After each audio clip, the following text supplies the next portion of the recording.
పేరును అధికారికంగా కల్వకుంట్ల కవితకిస్తూ కేంద్ర ఎన్నికల సంఘం నిర్ణయం తీసుకుంది.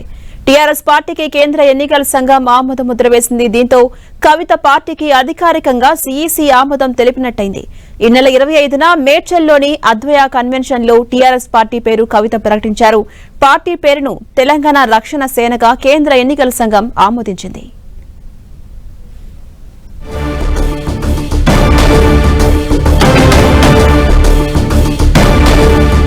ఇదే అంశంపై మరింత సమాచారం మా ప్రతినిధి కరుణాకర్ అందిస్తారు. కరుణాకర్, టీఆర్ఎస్ పేరును అధికారికంగా ఆమోద ముద్ర వేసింది సీఈసీ, ఎలా చూడాలి? అప్డేట్స్ ఏంటి? ఝాన్సీ, కేంద్ర ఎన్నికల సంఘం కల్వకుంట్ల కవిత తన రాజకీయ పార్టీ కొత్త రాజకీయ పార్టీకి కేంద్ర ఎన్నికల సంఘం ఆమోదం తెలిపింది. కవిత ప్రకటించినట్లుగానే టీఆర్ఎస్ పేరుకే కేంద్ర ఎన్నికల సంఘం ఆమోదం ముద్ర వేస్తూ కాసేపటి క్రితం నిర్ణయం తీసుకుంది. అయితే కవిత ఏదైతే 25వ తారీఖు తన కొత్త రాజకీయ పార్టీని ప్రకటించిన సందర్భంగా తెలంగాణ రాష్ట్ర సేనాన్ని ప్రకటించారు టీఆర్ఎస్. కానీ కేంద్ర ఎన్నికల సంఘం మాత్రం తెలంగాణ రక్షణ సేనకు మాత్రమే ఆమోదం వేసినట్టు తెలుస్తోంది. ఎందుకంటే కవిత టీఆర్ఎస్ అనే దానికి సంబంధించి 3-4 ఆప్షన్స్ పెట్టినట్టు తెలుస్తోంది కేంద్ర ఎన్నికల సంఘం ముందు. అందులో తెలంగాణ రాష్ట్ర సేనకు ఆమె ఆమోదం ముద్ర వేయాలని చెప్పి కేంద్ర ఎన్నికల సంఘాన్ని కోరింది. రెండో ఆప్షన్ గా ఒకవేళ ఆ పేరు ఇవ్వలేకపోతే రెండో ఆప్షన్ గా తెలంగాణ రక్షణ సేన కూడా ఇచ్చే అంశాన్ని పరిశీలించాలని చెప్పి కేంద్ర ఎన్నికల సంఘానికి విన్నవించినట్టు తెలుస్తోంది.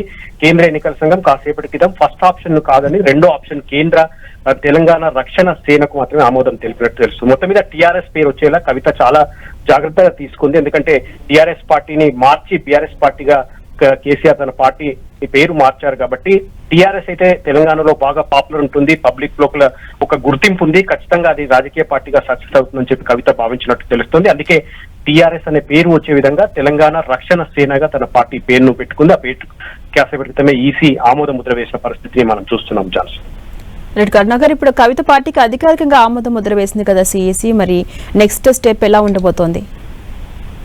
కవిత చాలా రోజులుగా చెప్తుంది తాను ఫక్తు రాజకీయం చేయబోతున్నాను, తెలంగాణ జాగృతి ద్వారా ఇప్పటి వరకు అన్ని కార్యక్రమాలు నిర్వహించాను, ఇక రాజకీయం చేయాలని చెప్పి కొత్త రాజకీయ పార్టీ ఏర్పాటు చేస్తున్నట్టు ప్రకటించడంతో పాటు మొన్న చూసాం మనం 25వ తేదీ తను రాజకీయ పార్టీని ప్రకటించడంతో పాటు తాను ముందు ఏం చేయబోతున్నాను అన్నది, దాంతో పాటు అధికార కాంగ్రెస్ తో కావచ్చు, బీఆర్ఎస్ బీజేపీ పార్టీలను టార్గెట్ చేస్తాం మాట్లాడిన మాటలు కావచ్చు, ఇక పూర్తి స్థాయిలో రాజకీయం చేయబోతుంది. తన పార్టీలో ఎవరెవరు చేరతారన్న దానిపై కూడా పూర్తి స్థాయిలో చేర్పులపై కూడా కవిత దృష్టి సారించింది. దాంతో పాటు తెలంగాణ రాష్ట్ర వ్యాప్తంగా కూడా మరొకసారి పూర్తి స్థాయిలో పర్యటించి ప్రజలతో మమేకమై ప్రజల సమస్యలు తెలుసుకునే విధంగా కూడా కవిత ఒక ప్రణాళిక సిద్ధం చేసుకున్నట్టు తెలుస్తుంది. కాబట్టి ఇటు సిఈసి నుంచి తన రాజకీయ పార్టీకి గుర్తింపు వచ్చింది కాబట్టి ఇక పూర్తి స్థాయిలో ఆ పార్టీని ప్రజల్లోకి తీసుకెళ్లే ప్రయత్నం కవిత చేసే అవకాశాలు ఎక్కువగా కనిపిస్తున్నాయి.